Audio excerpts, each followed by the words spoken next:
कार्तिकेश्वर पूजा मंडप परिदर्शन कले प्रोफेसर मनोज कुमार नायक।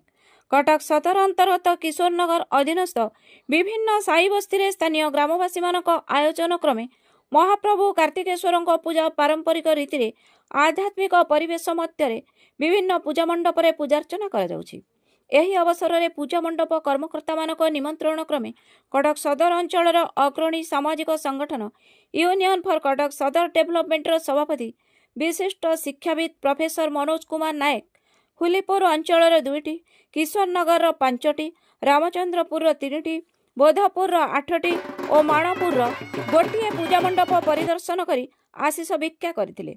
एही परिदर्शन समय समस्त पूजा मंडपर कर्मकर्ता मानक पक्षरु प्रोफेसर नायक को भव्य स्वागत करने संगे संगे पूजा मंडप ठारे उत्तरी और पुष्पगुच्छ दे संबरित करा जायतिला।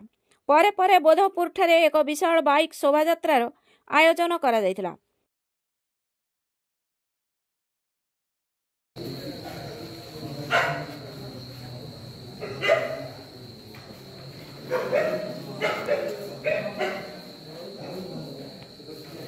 आर वर्ष भी मते बोधपुर ग्रामवासी मैंने निमंत्रण करते राहस महोत्सव को ए वर्ष भी आर वर्ष पर बढ़िया सुंदर करते एथर भी आहरी सुंदर करी से माने पालन करुँच जहाँ आशा करे ये अनुष्ठान गुरा आहरी सुंदर हो एपरी अनुष्ठान अन्य कोटी मुझे देखनी तेणु ए अनुष्ठान उत्तरोत्तर कामना करुँची आगो को आहरी सुंदर भाव में आयोजन कर। विमल चंद्र बेहरा बोधपुर ग्राम पंचायत पूर्व एवं बोधपुर ग्रामर कदमूल पूजा कमिटर सभ्य आमर ए ग्राम राहस भसाणी दीर्घ 100 वर्ष ऊर्ध्व पालन करा जाउची। बोधपुर ग्रामर यह एक गणपर्व पालित एवं आखपाख अंचल यह एक बहु उत्साहजनक पर्व पालन होती।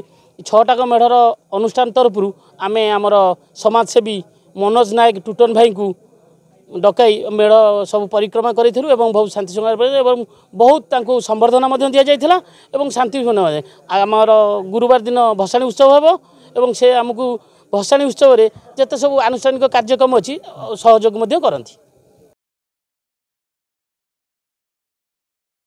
कटकरू रजत कुमार महांती रिपोर्ट, सत्य समाचार।